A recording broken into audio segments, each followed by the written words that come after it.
This will be for the con exercise, evaluate composite functions, graphs, and tables. So we have two functions here, f of x and g of x, with the x and respective y values. And they want us to evaluate f of g of 12. So when you see this little O symbol here, think of the word of. So this would be read f of g of 12. So if I were to write this in math notation, I would start with g of 12.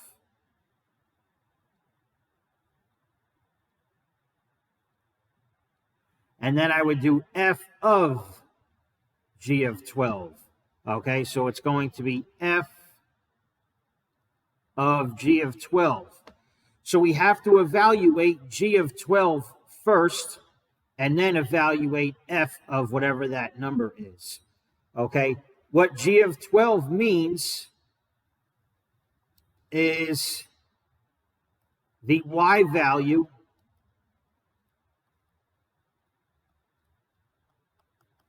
when x equals 12. And of course, that's for the function g. All right, we have our function g table right here. So when x is 12, here are the x values. When x equals 12, the respective y value, or g of x, is going to be negative 8. Okay, so at x equals 12, y is negative 8. So in place of g of 12, I'm going to plug in negative 8.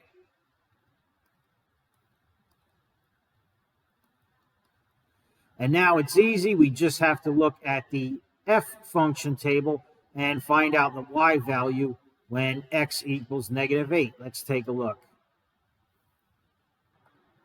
All right, we're looking at f of negative 8. This is the table for the f function values.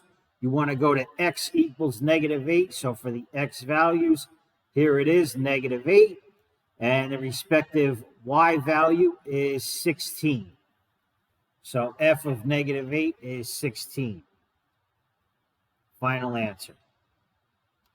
Okay, once again, what this means is f of negative 8, that just means the y value, let me do this in a different color. That is the y value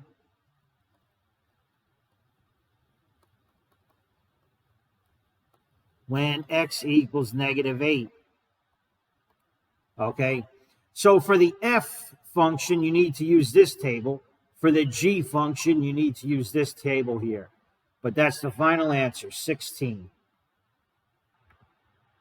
So just type 16 in the box.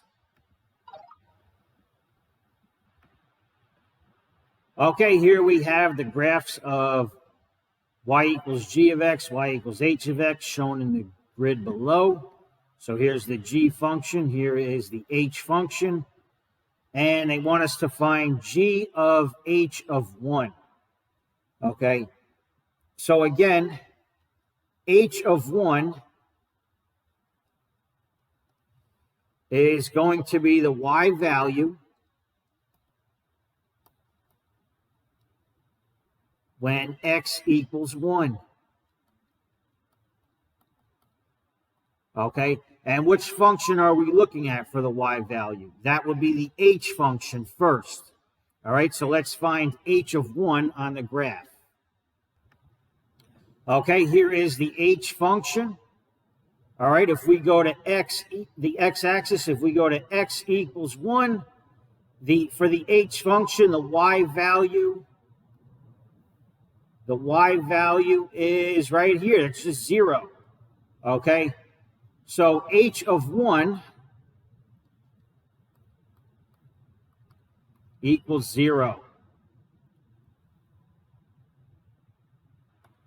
All right, we said h of 1 equals 0. So in place of h of 1, I'm going to write 0. And now I just want to find g of 0. Let's go to x equals 0 and see what the y value is for the g function. Okay, this is the g function right here. We're going to x equals 0. This is the x-axis right here. X equals 0 right here. Whoops, made a little mistake. X equals 0 is this right here, this entire y-axis. Okay, if we trace that down to the g function, at x equals 0, y equals -5, right? X equals 0, y is -5. That's for the g function. So we're looking at this line. All right, so g of 0 is -5. Final answer.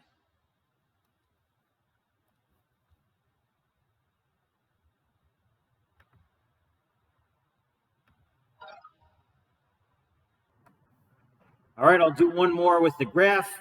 Remember, the little O symbol is the same as of. So this is h of f of -6. Okay, so if we take f of -6 and we do h of f of -6, it's going to be h of f of -6. So we need to evaluate this first. F of -6, we want the y-coordinate when x equals -6. All right, let's take a look. All right, this one here is the f function. We want to go to x equals -6. All right, so I'm tracing this function here on the x-axis. Here is -6. Here's my f function. So if I go to that function, this dot right here, let's see, the y-coordinate is -2. Okay, so this point here is -6. And at x equals -6, y is -2. All right, so f of -6 equals -2. So at f of -6, we're just plugging in -2. And now we want to evaluate the y-coordinate of the h function when x is -2. Let's take a look. Okay, so here's the h function right here. This is the end of period 4. Everyone. Here's the x-axis, go to -2. All right, here's the h function right there, and the y-coordinate is 1.